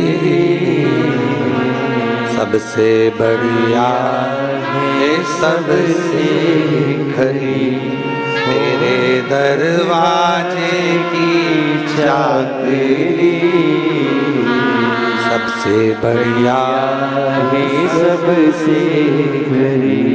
तारकासुर की कथा चल रही है। तारकासुर ने अपने चित्तवृत्ति में भगवान शंकर के लिए उनसे कि ये मैं जिनकी आराधना करता हूँ, मैं शिव की उपासना करता हूँ, मैं शंकर की विनती करता हूँ तो शंकर भगवान का विवाह हो जाए। गलत नहीं सोचा है, सोचा अच्छा है। माँ अपने बच्चे के लिए अच्छा सोचती है, इंजेक्शन लगेगा, टीका लगेगा, रोएगा जरूर पर इसकी जिंदगी सवर जाए।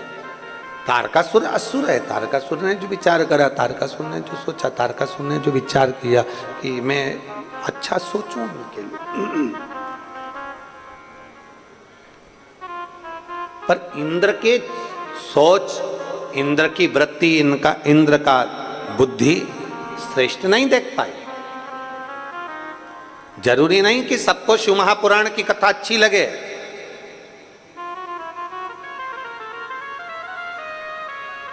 कोई जरूरी नहीं है कि सबको भगवान शंकर से रुचि उत्पन्न हो जाए। दिन भर में अगर आप मोबाइल चलाते हैं, 50 अगर मैसेज आते हैं उस मोबाइल पर, व्हाट्सएप पर, इंस्टाग्राम पर, फेसबुक पर, यूट्यूब पर आप अगर भगवान की भक्ति का कोई वीडियो डालते हैं, भगवान का भजन का कोई वीडियो डालते हैं, भगवान शंकर की आराधना करने का कोई वीडियो डालते हैं, तो जरूरी नहीं कि उस पर 50 कमेंट्स आपके। आप थोड़ा सा एक वीडियो टाकीज में फिल्म देखने का डालो, आप एक वीडियो मॉल में घूमने का डालो, आप एक वीडियो थोड़े थोड़े से छोटे छोटे वस्त्र का डालिए, आप एक वीडियो थोड़े से ऐश और आराम का डालिए, आपको 50 कमेंट्स आएंगे और 50 कमेंट्स ऐसे आएंगे, वाह क्या अच्छे लग रहे हो, क्या बढ़िया, क्या जोरदार, क्या जोरदार, क्या जोरदार। पर एक अगर आपने भगवान के मंदिर का वीडियो डाल दिया, मंदिर जाने का वीडियो डाल दिया, भजन करने का वीडियो डाल दिया, कथा सुनने का वीडियो डाल दिया, भगवत स्मरण का वीडियो डाल दिया, तो 50 मैसेज में से कम 10 मैसेज ऐसे होंगे जो आपको केवल ताना दिया जाएगा, आपको केवल कमेंट्स करा जाएगा, आपको केवल टूल करा जाएगा, आपको केवल अपशब्द कहे जाएंगे। आप भी ढोंगी हो गए, आप भी इनके चक्कर में पड़ गए, आप भी प्रपंची हो गए, आपने भी ऐसा कर लिया। क्यों?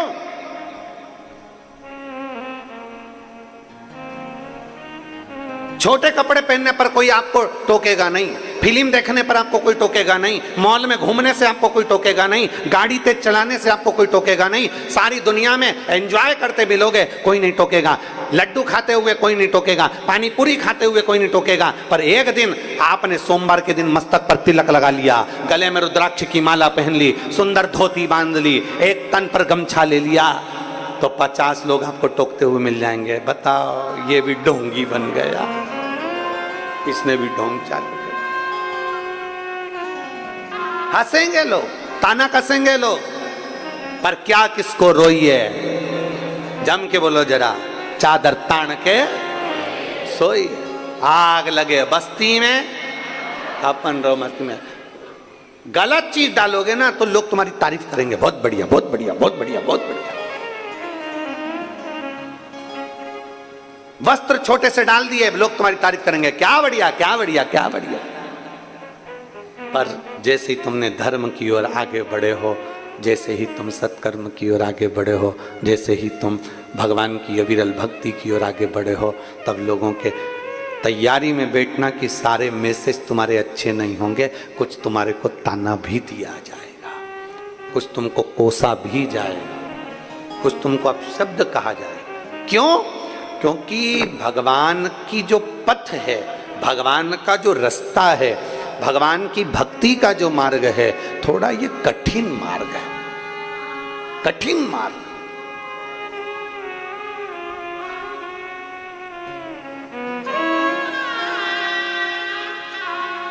बहुत कठिन मार्ग है भगवान की भक्ति का, और इस मार्ग पर चलना कठिन है, बहुत कठिन मार्ग। अभी अभी कथा हो जाएगी, कई लोग कहेंगे बताओ अपने अपने वालों को बिठा लिया, बताओ ऐसा कर दिया, बताओ पास मंगवाए होंगे, बताओ ऐसा कर दिया होगा, बताओ वैसा कर दिया होगा। अरे तुम्हें तो प्रसन्न होना चाहिए। जो कथा सावन के महीने की मां मुंगेली में होने वाली थी, कहीं देवाधिदेव महादेव ने राजनंद गांव में दे दी, ये प्रसन्नता होना चाहिए।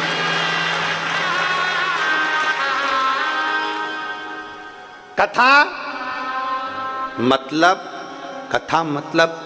हेलीपैड, कथा मतलब हेलीपैड। हाँ, हेलीकॉप्टर को उतारने के लिए चूने से एच लिख दिया जाता है, देखा है आप लोगों ने, चूने से एच लिखा जाता है। हेलीकॉप्टर हेलीपैड पर उतरता है। उसी तरह पूरे राजनंद गांव वालों को प्रसन्न होना चाहिए कि हमारे गांव में कथा हो रही है, मतलब शंकर भगवान का हेलीपैड हमारे यहाँ बना है। शिव पार्वती के साथ श्रावण के महीने में यहाँ उतरेंगे। मतलब भले आप कथा के पंडाल में पहुंचे ना पहुंचे, भले आपने ऑनलाइन कथा सुनी, भले अपने घर में बैठकर कथा सुनी, पर आपकी प्रसन्नता यह होना चाहिए कि हमारे राजनंद गांव में ऑनलाइन कथा, भले किसी को आने की अनुमति नहीं मिली हो, पर ऑनलाइन कथा हमारे क्षेत्र में हुई है। मतलब शंकर 5 दिन के लिए यहाँ उतरे हैं और हमारे ऊपर कृपा करे, ये प्रसन्नता होना चाहिए। पर नहीं,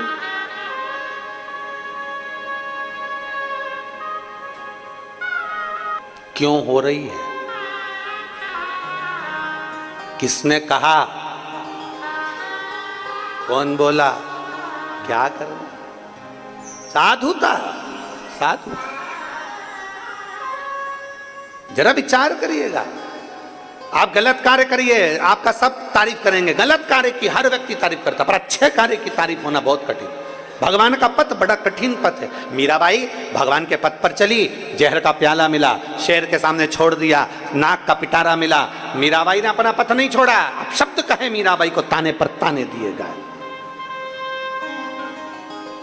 और गुरु भी कौन मिला मीराबाई को? गुरु कौन मिला मीराबाई को? चमड़े का जूता बनाने वाले चर्मकार श्री रविदास जी, संत शिरोमणि श्री रविदास जी। और मीरा संकोच नहीं करती थी। मीराबाई से कहा, तूने गुरु क्या बनाया? गुरु क्या बनाया तूने? मीरा, तूने संत रविदास जी को गुरु बना लिया? अरे मीराबाई कहती है कि आज मुझे गर्व है कि संत रविदास जी को मैंने गुरु बनाया है, क्योंकि वो साधारण गुरु नहीं है, वो चमड़े धोने के बर्तन में से भी गंगा को प्रकट कर लेता है, तो वो साधारण नहीं हो सकता। ये लोग कहते हैं ना, मन चंगा तो कठोते में गंगा। ये कहां से चालू हुआ? संत रविदास जी से।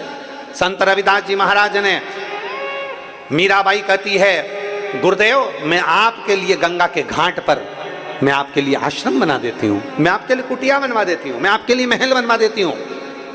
आप मेरे गुरु हो, मैं आपको गंगा के घाट पर ले जाकर बिठा देती हूँ। संत रविदास जी कहते हैं, मीरा मुझे गंगा के घाट पर जाने की क्या जरूरत, गंगा तो खुद यहाँ आ जाती है। गुरुवर, गंगा और यहाँ? हाँ। गंगा यहाँ? हाँ। पानी पिलाऊं तुझे गंगा का? जिस बर्तन में चमड़ा धोते थे जूता बनाने का, उसी बर्तन में हाथ जोड़कर कहा, गंगा मैया मुझे पानी पीना है, पिला दीजिए। हीरे की चूड़ी जड़ा हुआ हाथ उस बर्तन में से निकल कर बाहर आया, जिसमें जल भरा हुआ एक कलश था। रविदास जी ने जल लिया, मीराबाई को दिया, और भी लोग बैठे थे उनको दिया। कुछ कुछ ऐसे भी बैठे थे जो संत रविदास जी से चिढ़ते थे, उन्होंने जल नहीं पिया, कठोते से निकला, चमड़ा धोने के पात्र में से निकला, गंदे पानी में से निकला। कई कई ऐसे थे जिनको गंदगी नजर आ रही थी, पड़ा। कई कई ऐसे थे जिनको गंदगी नजर आ रही थी। अच्छा देखो ना, प्रयास करो कि अच्छा दिखे।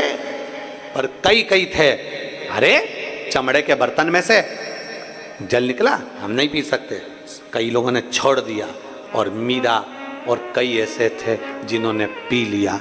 रविदास जी ने बाद में कहा, मीरा ये साधारण गंगा का जल नहीं था, एक संत द्वारा विनय कर कर गंगा का बुलाया गया जल था।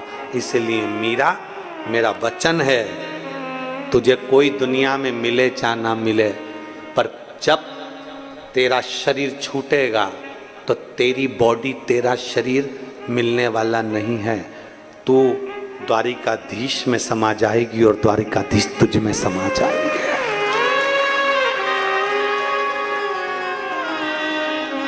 तू द्वारकाधीश में।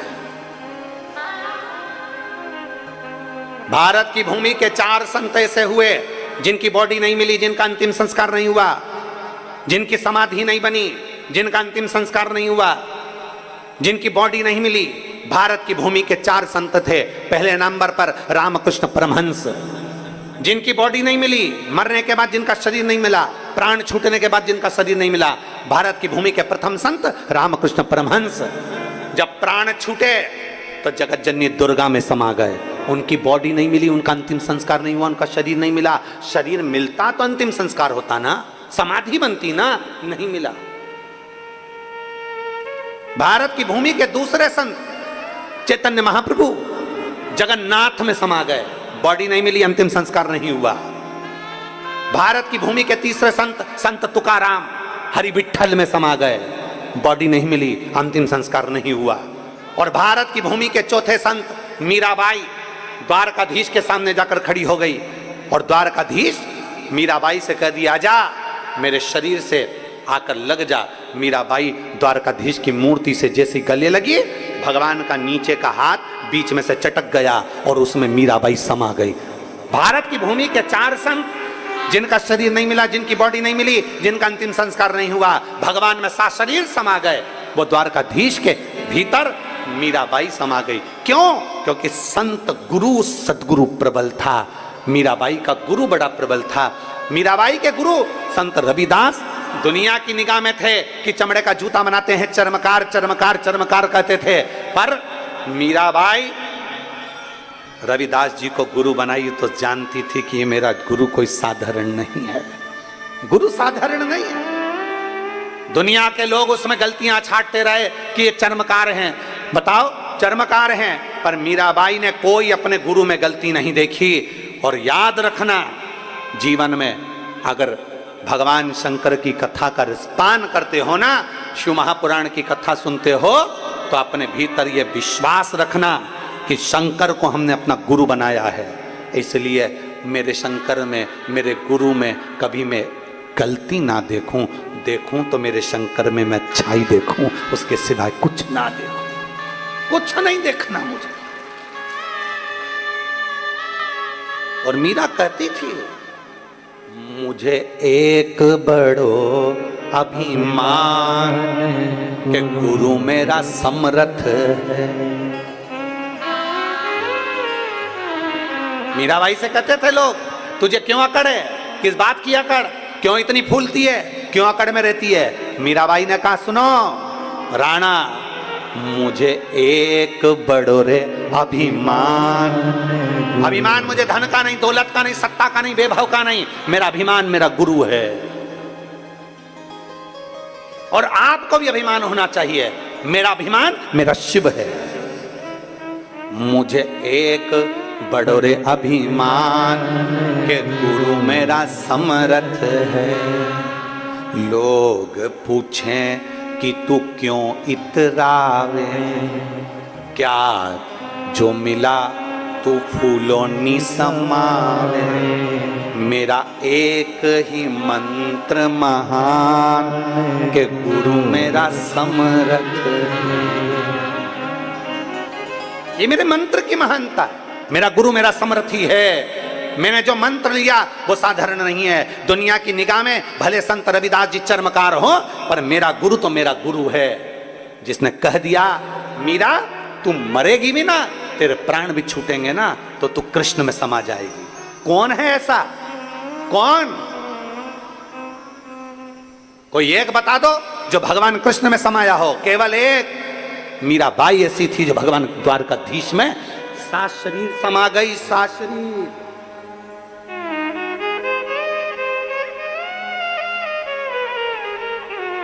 उसका विश्वास दृढ़ था, उसका भरोसा दृढ़ था। हम विश्वास कहां करते हैं? हमें तो लोगों ने कह दिया, किसी ने कह दिया, बताओ चंदन का तिलक लगा लिया, तुम तो ये बन गए, तुम तो वो बन गए, तुमने तो गमछा पहन लिया, तुमने तो रुद्राभिषेक कर लिया, तुमने तो ये कर लिया। दुनिया ताना देगी, दुनिया अपशब्द कहेगी। क्या मीराबाई को अपशब्द नहीं मिले थे? क्या मीराबाई को ताने नहीं मिले थे? क्या मीराबाई को गाली नहीं मिली थी? इतना अपशब्द मीराबाई को कहा गया, पर मीरा मीरा थी। उसकी चित्त वृत्ति अपने भगवान के चरणों में, गिरधर गोपाल के चरणों में और अपने गुरु के चरणों में लगी रही।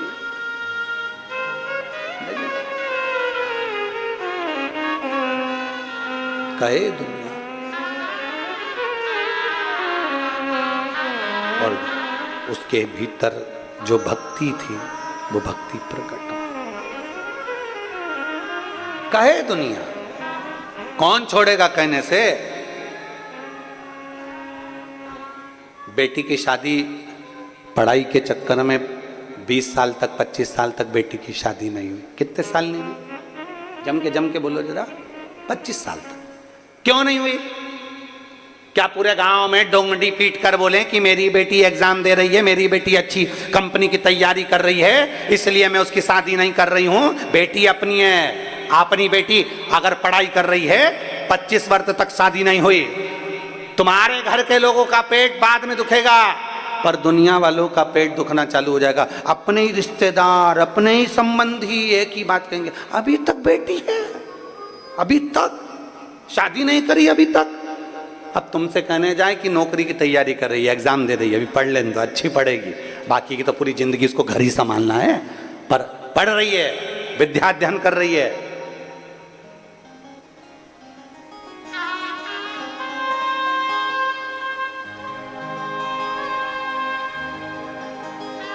पढ़ लेगी तो थोड़ा अच्छा रहेगा, उसके लिए जीवन अच्छा रहेगा, पर नहीं, खल रहा है, खल रहा है। और दूसरों को बाद में खलता है, पहले अपनों को खलता है, पहले अपनों को कर देना चाहिए। उधर से बुआ जी फोन लगा रही, उधर से फूफा जी लगा रहे, उधर से मामा जी लगा रहे, उधर से काका जी लगा रहे, उधर से काकी जी लगा रहे, उधर से ताई जी लगाए, उधर से ताऊ जी लगाए, उधर से रिश्तेदार, उधर से नातेदार, सब पूछ रहे कब करोगे, देखो अब देखना चालू करो, अब हो गया, ठीक है 25 साल तक, अब पढ़ लेगी, पढ़ेगी जब तक, तुम तो देखो, तुम तो देखो, तुम तो देखो। बेचारी माँ डिप्रेशन में आ गई, करूँ क्या करूँ। बेटी से पूछा, बेटी शादी, बेटी करी मम्मी 1 साल प्लीज और पढ़ लेने दे। बेटा लोग कह रहे हैं कुछ का कुछ बोलेंगे, बेटा बेटी ने कह दिया माँ मैंने भी शिहोर वाले महाराज की कथा सुनी है, वचन देती हूं तू जहां कहेगी शादी वहीं करूंगी, पर मुझे पढ़ लेने दे, मुझे पढ़ लेने दे, मुझे अध्ययन कर लेने दे। पर नहीं, इसीलिए हम एक लाइन कहते हैं, आग लगे बस्ती में अपन रहे हो मस्ती में। जितना दुनिया के लोग तुमको जितना जितना बोले, तुम उतनी जोरदार खजूर वाली चोटी बना के, जूड़ा मूड़ा बना के, उतनी जोरदार लाइन माइन खींच के, डब्बा भर के, आंख नीली पीली करके फिर चलो, और जल जल तो जल, और जल।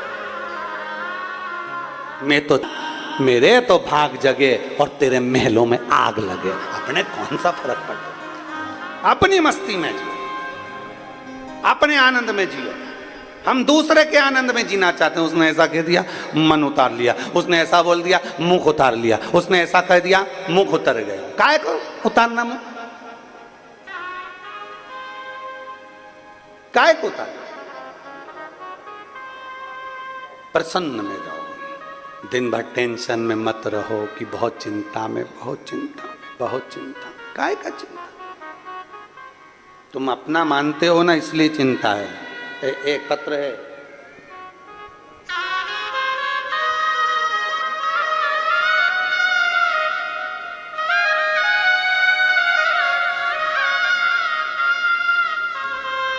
मैं विजया पिल्ले,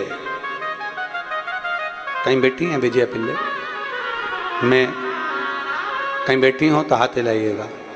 मैं विजया पिल्ले, गुरुदेव भगवान शंकर की अविरल भक्ति का क्या भाव होता है मैं कहना चाहती हूं।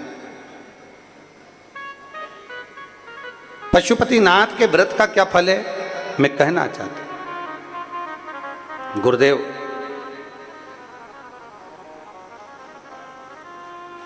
मेरी 22 साल की बेटी है और उसकी केवल एक रुचि है कि मैं गवर्नमेंट की नौकरी करूं। तो हमने हमारी बेटी से कहा कि अभी तेरी उम्र 22 साल है, अभी थोड़ा समय और मेहनत कर। मेरी बेटी मुझसे कहती है भले 22 साल की हो गई, पर वो सियोर वाला महाराज तो कहता है कि जब मेहनत करोगे तब फल मिलेगा। मेहनत खाली नहीं जाती, परिश्रम खाली नहीं जाता।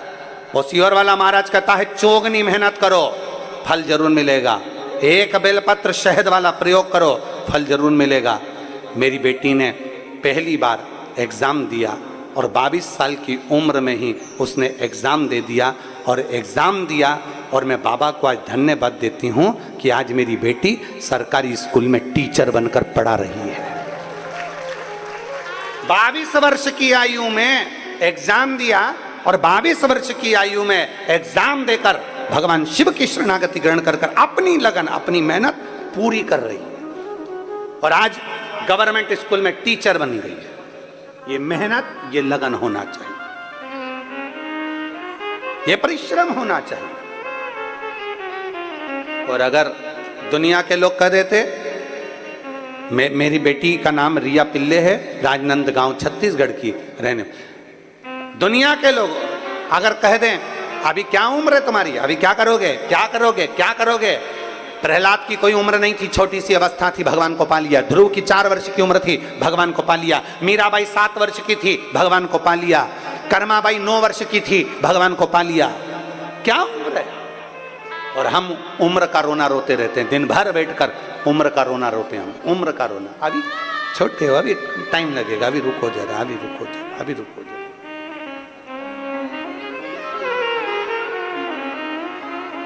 कोई कितना ही टोके, कोई कितना ही अपशब्द कहे, तुम्हारी मर्जी है, बच्चे तुम्हारे हैं,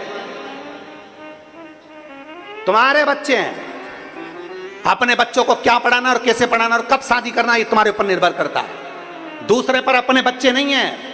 अपने बच्चों को कितनी एजुकेशन देना, ये तुम पे निर्भर करता है। अपने बच्चों को क्या संस्कार देना, ये तुम पर निर्भर करता है, दूसरे के बच्चे नहीं है।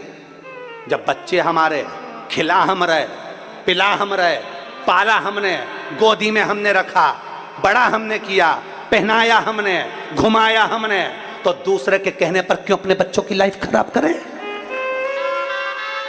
बच्चे हमारे, पढ़ा हमने, बड़ा हमने किया, गोदी में हम रखे, इंजेक्शन लगवाए तो रात भर हम जागे, और बुआ जी ने कह दिया, फूफा जी ने कह दिया, मामा जी ने कह दिया, काका जी ने कह दिया। बच्चे उनने पाले थे, बच्चे तुमने पाले।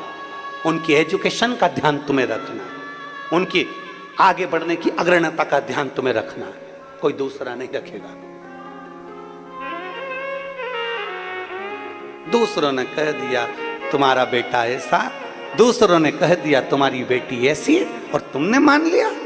नहीं, अपने भीतर वो विश्वास होना चाहिए, मेरे संस्कार। वो एक लाइन आती है, तूने मेरा दूध पिया है, तू बिल्कुल, आगे आगे तुम बोलो, तू बिल्कुल मेरे जैसा है। अपने संस्कार अपने बच्चों में आना चाहिए। बच्चे हमारे, गर्भ में हमने रखा, पूजन हमने उसके लिए कितने जग तप अनुष्ठान करे, उसकी लाइफ हम बनाएंगे। दूसरे के कहने पर लाइफ नहीं बनती है, अपनी प्रबलता में लाइफ बनती है। इस लाइन इस बच्ची ने लिखा, विजया पिल्ले जी ने लिखा है, मेरी बेटी रिया पिल्ले 22 वर्ष की अवस्था में जब टीचर बन गई, जब पहली बार वो बोली थी क्या मैं सरकारी नौकरी कर सकती हूं, तब पूरे लोग हंस रहे थे। और जब इसने मेहनत करना प्रारंभ करी, शंकर के मंदिर जाना प्रारंभ करा, और जब सरकारी नौकरी लग गई, तब दुनिया के लोग कहने लगे कुछ ले दे के लगी होगी, ले दे। और अगर ले दे के लगी होगी तो तुम्हारी भी औलाद है, तुम लगवा लो, तुम लगवा लो, तुम ले दे के लगवा लो। उस बेटी का परिश्रम नहीं दिख रहा, उस बेटी की मेहनत नहीं दिख रही। एक बेटी की लगनता, एक बेटी की मेहनतता, उसका परिश्रम, उस बेटी का, उस बेटे का परिश्रम वो दिखना चाहिए। दुनिया के लोगों को लगता है बहुत काम है रे, कितना पैसा आ रहा है, कितनी दुकान चल रही है, कितना पैसा आ रहा है, कितनी एजेंसी, कितना सामान, कितनी ड्यूटी, कितना पैसा, कितना पैसा, कितना पैसा। अरे पूछो जो दिन रात एक कर रहा है, दिन रात,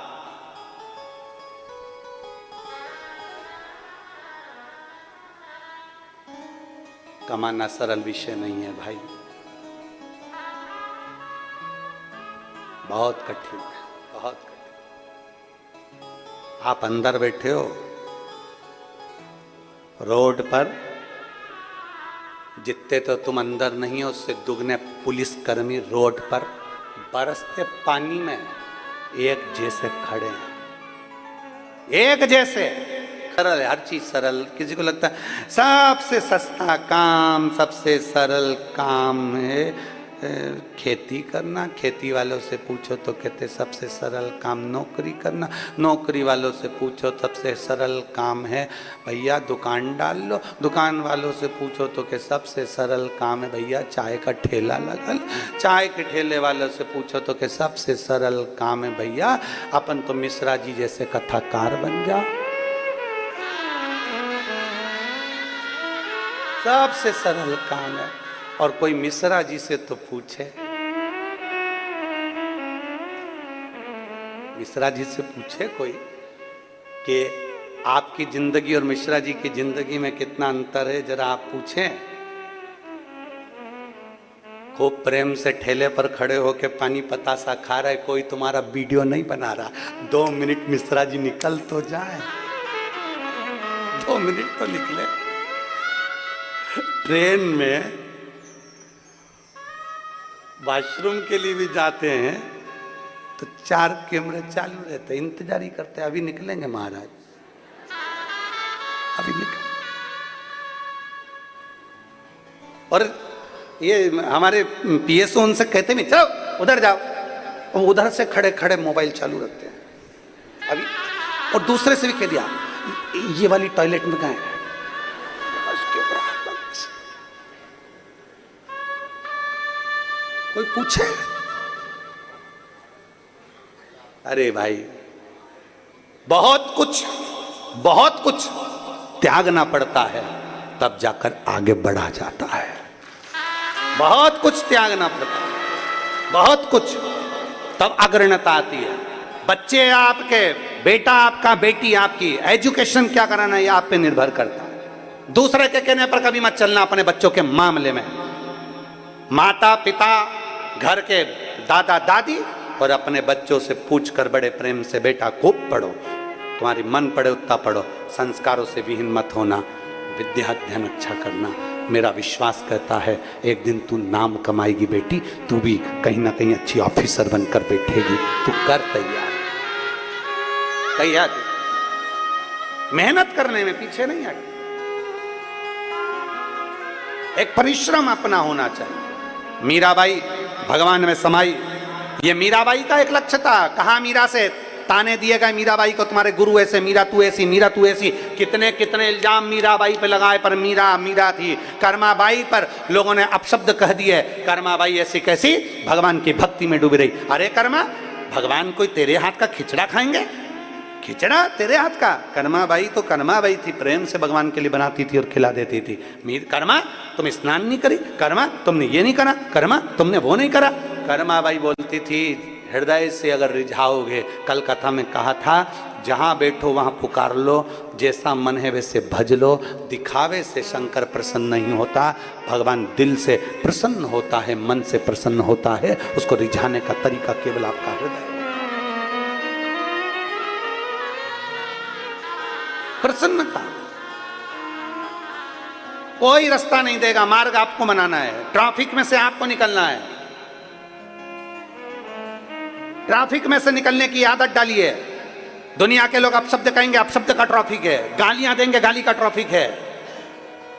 ताने देंगे, ताने का ट्रैफिक है।